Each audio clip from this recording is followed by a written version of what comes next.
Hello বন্ধুরা, চিকুর একটি নতুন ভিডিওতে সবাইকে স্বাগত জানাই। আমি তাড়াতাড়ি রেডি হয়ে আমাদের রাস্তার কাছে চলে এসেছি। চিকু আগে থেকেই আমার মা বাবার সাথে এসে বসে আছে। রাস্তা দিয়ে যত লোক যাচ্ছে সবাইকে দেখে চিৎকার করছে আর মানে তাড়া করছে, কি বলবো, এত দুষ্টু হয়েছে মানে কিছু বলার নেই।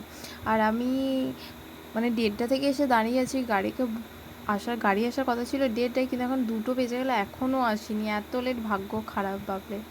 কখন থেকে এই গরমের মধ্যে ওকে নিয়ে রাস্তার মধ্যে বসে আছে, অবশেষে গাড়ি এসেছে।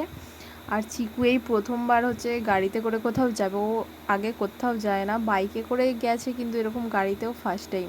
তো একটু ভয় পাচ্ছিল গাড়িটা দেখে, ও গাড়িতে উঠতে চাইছিল না, বাবা মা জোর করে তুলেছে, কেউ কিছু খারাপ ভাববে না। আর গাড়ির মধ্যে উঠে গাড়িটা যা স্টার্ট দিয়েছে, তো একবার এদিকে যাচ্ছে, একবার ওইদিকে যাচ্ছে, একবার সামনে যাচ্ছে, একবার পেছনে, যে গাড়িটা যত যাচ্ছে দুলছে, ও তত করছে, বলছে বাবা আমার কাছে এসে তুই চুপ করে বস। ও শুনলে তো সারা রাস্তা অঙ্কন দাদা চলে এসেছে। চিকু আদর করে দাও, একটু দাদাকে আদর করে দাও। হ্যাঁ আমি তারপর আমার কোলের ওপরে উঠে পুরো রাস্তা দেখে দেখে গেছে। আমাদের বাড়ি থেকে কলকাতা যেতে 2.5 থেকে 3 ঘন্টা লাগে, আর যদি জ্যামে পড়ে যান তো তাহলে অনেকটাই লাগবে সময়। ওইভাবে মানে জানালার বাইরে দেখছি কোথায় কি হচ্ছে, একবার করে আসছে, বসছে, আমি একটু আদর করছি, আর ওকে বলছে জল খাবি না, কিছুই খেতে চাইছে না। তারপরে আবার এসে একটু বসছে, দেখছে বাইরের দিকটা, ঠিক আছে। ওইভাবে ওকে নিয়ে গেছি প্রথমবার, তো ও বুঝতে পারছে না যে কী ব্যাপারটা হচ্ছে। তো অনেকটাই টাইম লাগছে গরমে, ঠিক আছে। তাও ওয়েদারটা একটু ছিল মেঘলা মেঘলা, অতটা কষ্ট হয়নি। তারপর কলকাতার মধ্যে চলে এসেছি আমরা। একটু লেট হয়ে গেছিলো, আমার দাদার ফ্লাইট ছিল 3:45, আর আমরা এয়ারপোর্ট পৌঁছেছি 4:10-এ, ঠিক আছে। অনেকটাই লেট হয়ে গেছে। এবার বাবা আর ভাই ওরা সামনে চলে গেছে গেটের কাছে, আমাকে আছি এখানে রেখে।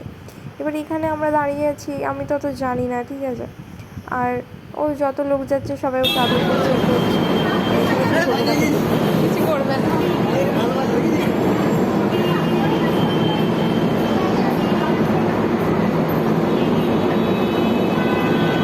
থাক, ওরা থাক।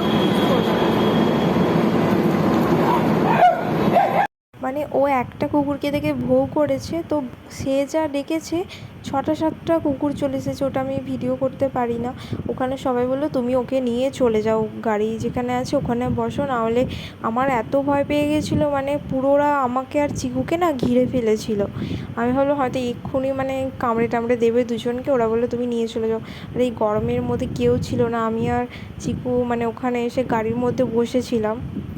আর হচ্ছে প্রচুর গরম ছিল। তারপরে দাদা চলে এলো অনেকক্ষণ পর, 1 ঘন্টা বসে থাকার পর দাদা আসলো। ওকে দেখে তো আরও অনেক, দাদাকে একটু হামি দিয়ে দাও, দাদাকে একটু হামি দিয়ে দাও। কার দাদা?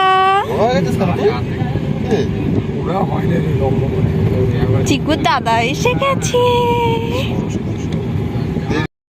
এই যে এখানে চিকুবাবু বাইরের দিকে দেখছি, কোথায় কি যাচ্ছে না যাচ্ছে দেখছে, একটু দাদাগিরি তো করতে হবে। এমনি তো ওদের সাথে, লোকাল কুকুরদের সাথে পাঙ্গা নিয়ে বসেছিল, অনেক কষ্টে ফিরিয়ে এনেছি ওখান থেকে। তারপর দেখছে।